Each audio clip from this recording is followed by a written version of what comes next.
ஏப்பா அழுகுற முருகேசா? என்னமா ஃபீல் பண்ணி கூவுறான்டா அவன். நீ ஏன்டா அழுவுற? இல்ல வாங்குற காசுக்கு மேல கூறாடா கொய்யா. போடா கொய்யால. காசாடா முக்கியம், கூவல் தான்டா முக்கியம். அதுவும் வித்தியாசமா கூவுறான்டா அவன். கொய்யால கொய்யா கொய்யா கொய்யால. ஐயா என்னய்யா இதெல்லாம்?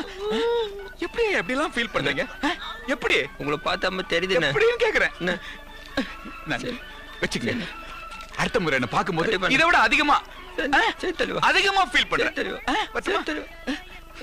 ஞாபகத்துல வச்சுக்கோ. ஆமா, இந்த வாசகம்லாம் உங்களுக்கு யார் எழுதி தரா? அதுக்கு 11 பேர் கொண்ட குழு இருக்காங்க. அவங்கள வெளுக்கணும்.